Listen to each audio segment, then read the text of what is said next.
Muy buenos días, mi nombre es Carlos Andrés Bautista Orozco y hoy le vengo a hablar sobre la dilatación térmica de sólidos y líquidos. Los objetivos que plantearemos son los siguientes: conocer en qué consiste el fenómeno de dilatación térmica, saber las implicaciones prácticas de la dilatación térmica de algunos materiales que tienen en el campo de la ingeniería, viendo algunos ejemplos. Conocer las leyes de dilatación térmica para sólidos y líquidos.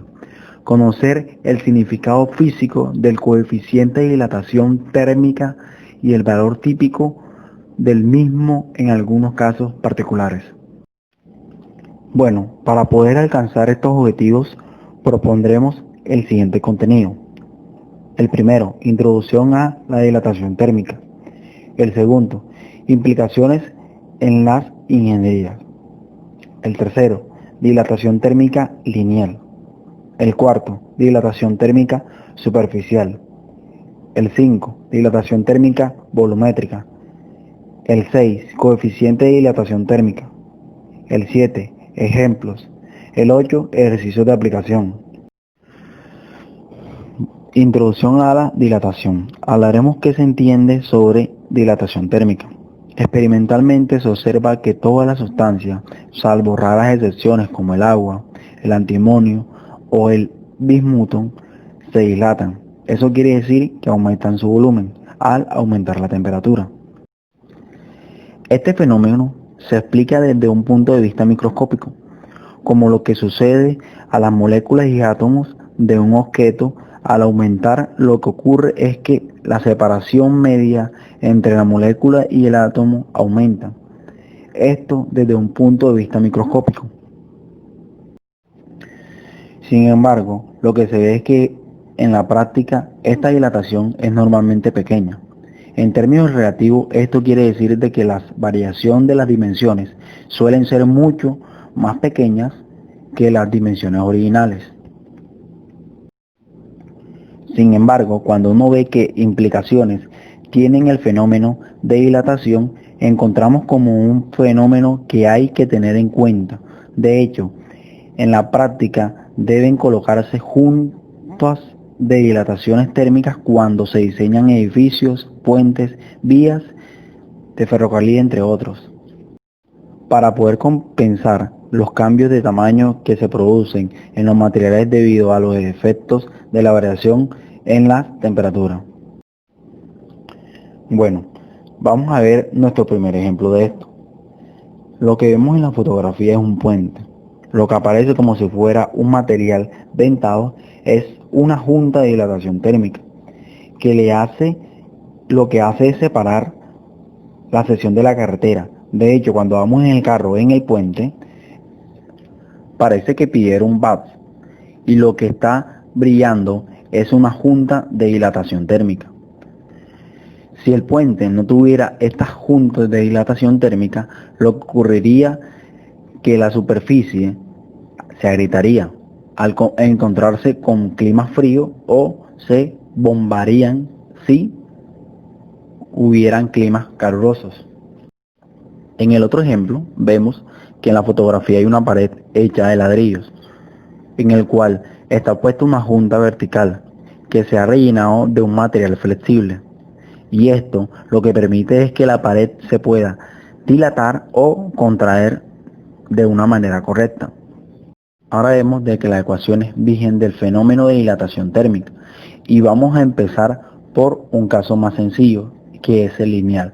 Lo que vamos a hacer es estudiar el modelo simplificado y vamos a partir de un supuesto de que si la expresión es pequeña en comparación con las dimensiones originales del objeto, entonces el cambio a cualquier dimensión en primera aproximación se puede considerar proporcional a la variación de temperatura. Esto lo que quiere decir es que tenemos una relación lineal entre la variación de dimensión y la variación de temperatura. Teniendo en cuenta esto, para obtener la ecuación, vamos a suponer que tenemos un objeto que tiene una longitud inicial L sub i y que su longitud se incrementa en un valor un aumento de L delta de L, cuando la temperatura varía una cantidad de incremento de T. En este caso, se observa experimentalmente que la variación de longitud del objeto incrementa L.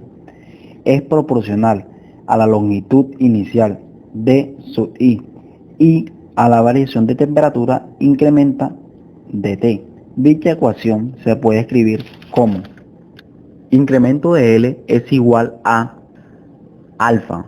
Alfa es una constante por L sub I por incremento de T. La ecuación anterior la podemos reescribir en función de longitud final e inicial y temperatura final e inicial, teniendo en cuenta de que la variación de la longitud es igual a la longitud final menos la longitud inicial y la variación entre las temperaturas es igual a la temperatura final menos la temperatura inicial. De este modo, la ecuación anterior quedará como la longitud final menos la longitud inicial igual a una constante, por lo que todo esto está multiplicado por la temperatura final menos la temperatura inicial. A la constante que aparece en la ecuación y que coloco como alfa se le conoce como coeficiente de dilatación lineal y las unidades son grados centígrados a la menos 1 o Kelvin a la menos 1. Ahora veremos el fenómeno de dilatación térmica superficial y la ecuación que la rige. Lo que ocurre es que cuando el área denominado por incremento de A es proporcional al área inicial A sub I a la variación en la temperatura. De tal manera tendremos de que la variación en área delta de A es igual a la constante por el área inicial por la variación de la temperatura. Esta ecuación tiene la misma forma que el caso de la dilatación lineal. En este caso, la constante que aparece en la ecuación es gamma. Es el coeficiente medio de dilatación superficial y las unidades de ella es grados centígrados a la menos 1 o Kelvin a la menos 1. El caso más general de la dilatación térmica volumétrica es el cambio de un volumen. Incremento de B es proporcional al volumen inicial B. Es proporcional al volumen inicial B sub I y a la variación en temperatura incremento de T. De modo que tenemos que incremento de volumen es igual a una constante beta por el volumen inicial por la variación en temperatura. A beta se le conoce como el coeficiente medio de dilatación volumétrica y tiene como unidades grados centígrados a la menos 1 o Kelvin a la menos 1. Ahora hablaremos un poco sobre los coeficientes de dilatación térmico. El coeficiente de dilatación térmico es una propiedad que caracteriza a cada sustancia, esto despreciando su dependencia con la temperatura. Además, si supongamos que aquel sólido es isótopo, podemos relacionarlo con el coeficiente de dilatación entre sí. Y si cumple con el 10% y la relación superficial gamma es 2 veces que el coeficiente de dilatación lineal y el coeficiente de dilatación volumétrico beta es 3 veces el coeficiente de dilatación lineal alfa. Ahora nos vemos con el ejercicio, en donde la parte superior derecha vemos una arandela, lo que es igual que un disco con orificio. La pregunta que nos hacen es si calentamos la arandela, ¿qué es lo que aparece en la parte inferior derecha? ¿Qué ocurrirá con el orificio? Quedará igual, se hace más pequeño, se hace más grande. Primero que todo, lo que se puede observar en práctica si se hace la experiencia es que según uno vaya calentando la arandela, todas sus dimensiones aumentan. De hecho, el radio interno y el radio externo de la arandela aumentaría un valor delta de A y delta de B. También, un agujero de una pieza de material se expande de la misma manera que si no estuviera el agujero, como si estuviera relleno de material. Ahora haremos un ejercicio aplicado. Dice que tenemos un recipiente de 70 gramos y con 8 por 10 a la menos 6 por grado centígrado a la menos 1 se vierte el líquido de densidad relativa 6 a la temperatura de 6 grados centígrados hasta llenar completamente el recipiente. En estas condiciones la masa de ambos es 180 gramos. El sistema se calienta hasta llegar a 80 grados centígrados y al colocar en la balanza la lectura de la masa es de 178.5 gramos. El ejercicio nos pide calcular el coeficiente de dilatación aparente. Antes de empezar el ejercicio tenemos que recalcar algunos datos interesantes de este problema, que son: un recipiente de 70 gramos. Se vierte un líquido hasta llenar completamente el recipiente. En estas condiciones, la masa de ambos es 180 grados. El sistema se calienta hasta llegar a 80 grados centígrados. Y al colocar en la balanza, la lectura de la masa es de 178.5 gramos. Esto nos permite calcular la masa del líquido al principio y la masa del líquido al final, puesto de que la masa del recipiente no le pasa nada. Y no es que le pase algo a la masa del líquido. Lo que pasa es que el líquido, como se dilata más, se derrama. Entonces, el líquido al final de dilatarse tiende a tener menos masa que la del principio, porque no cuenta con la masa que se derrama entonces. La masa inicial del líquido es igual a 180 gramos menos 70 gramos. Eso da 110 gramos. Tenemos de que la masa del líquido es igual a 178.5 menos 70 es igual a 108.5 gramos. Aclaro de que la masa del líquido no varía por la dilatación. Lo que pasa es que al final de la dilatación en el recipiente quedan 178.5. El resto del líquido se ha derramado. Tenemos de que la densidad del líquido relativa es de 6.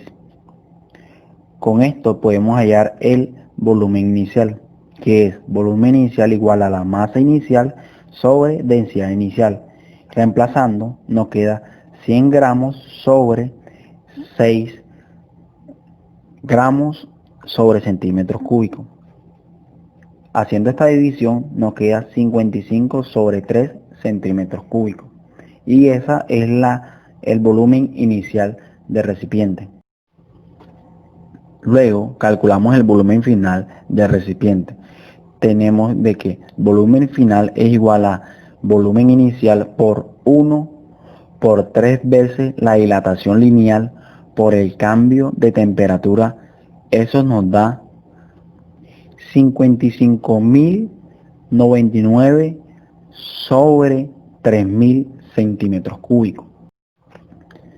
Teniendo en cuenta el volumen final, hallamos la densidad final del líquido y queda densidad del líquido es igual a masa que quedó en el recipiente sobre el volumen de este, y eso nos da 325.500 sobre 55.099 por gramos sobre centímetros cúbicos.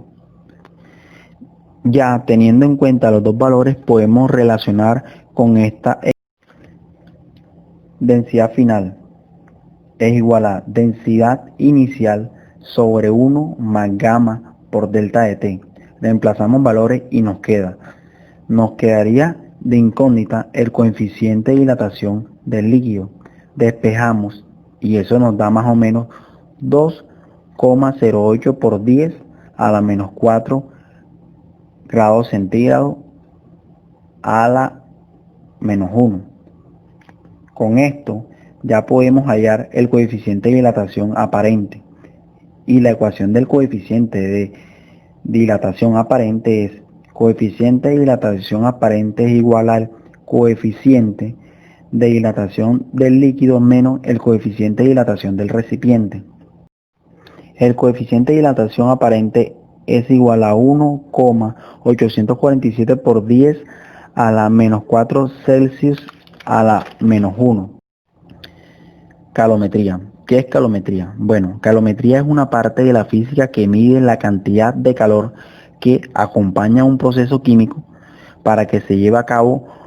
Cuando hablamos de cantidad de calor, puede ser una cantidad de calor que se absorba o que se emita.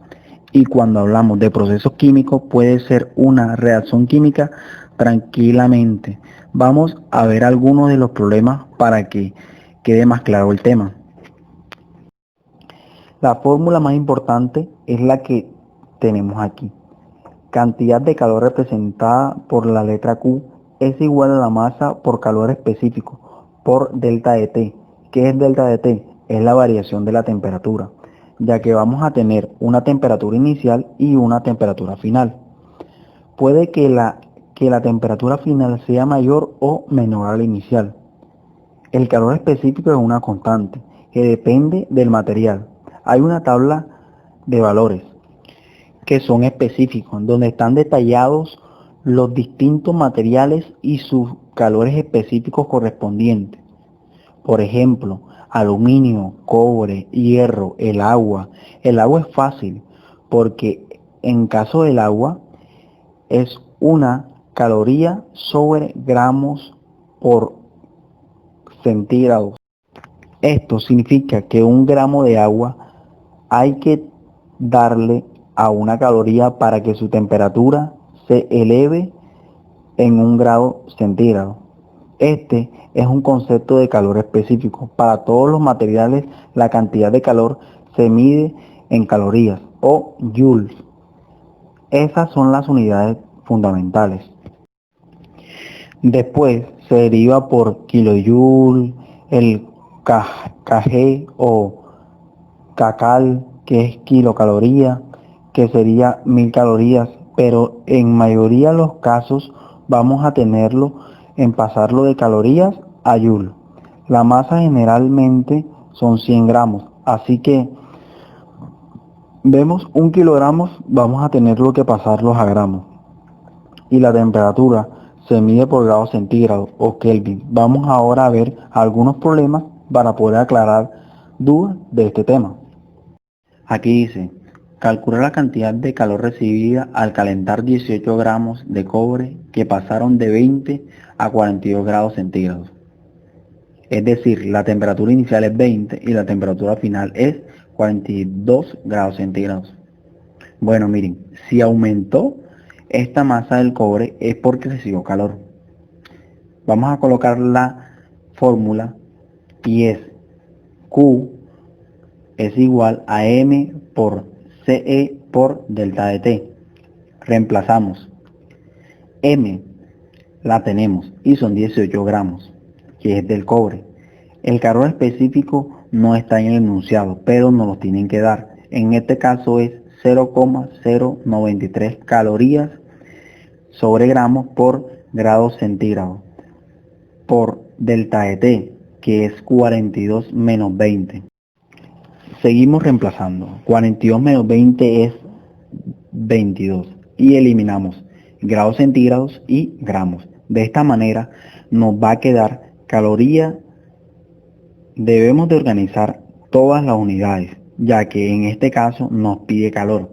O sea, nos va a quedar en unidad de calorías. No nos debe quedar en gramos ni en grados centígrados. Eso da 36,83 calorías. Esa fue la cantidad de calorías que se le entregó al cobre para que pase de 20 grados centígrados a 42 grados centígrados. El siguiente ejercicio dice, calcular la temperatura final cuando se calienta una masa de 48 gramos de plata que se encontraban a 20 grados centígrados aplicándole 200 calorías. Teniendo en cuenta la ecuación que expliqué al principio y despejamos delta de T y queda delta de T es igual a calor sobre masa por calor específico. Ahora, ¿qué es delta de T? Delta de T es T final y T inicial. Solo lo que necesitamos es reemplazar valores. T inicial es 20 grados centígrados. La cantidad de calor que se entrega es 200 calorías. La masa es de 48 gramos. El valor específico del cobre es 0,212 calorías sobre gramos por grados centígrados. Hacemos cancelación de unidades y se cancelan calorías y gramos. Nos va a quedar solo grados centígrados en expresados. Esto nos da 19,65 grados. Y los 20 que están restando pasan a sumar y nos queda que la temperatura final es de 39,65 grados centígrados. Este otro ejercicio nos dice que se introducen 20 gramos de aluminio a 90 grados centígrados dentro de un calorímetro donde hay 160 gramos de agua a 38 grados centígrados. La temperatura final del equilibrio es de 40 grados centígrados. Se desea saber el calor específico del aluminio. Bueno, este ejercicio es más complejo, ya que tenemos dos sustancias, una gana y otra pierde. En un calorímetro, la cantidad de calor que se pierde es la misma de la que se gana. En un calorímetro no hay pérdidas, por lo tanto, por el tema de las paredes, no permiten que haya pérdida de calor, sino será imposible determinar los valores que pide el ejercicio. Bueno, en el caso del aluminio, si está a 90 y queda 42, pues entonces perdió calor. Por lo tanto, entonces lo colocamos negativo. En el caso del agua, estaba a 39, pasó a 40, ganó. Entonces, para cada uno de los dos, aplicamos la fórmula que sabemos, que es calor es igual a masa por calor específico por delta de T. Lo aplicamos para el aluminio y para el agua. Ya solo nos falta reemplazar datos. La masa del aluminio es de 20. Tenemos la temperatura que sería 40 menos 90 grados centígrados. La masa del agua es 106 gramos por calor específico del agua, que es una caloría sobre gramos por grados centígrados por delta de T, que es 40 menos 38 grados centígrados.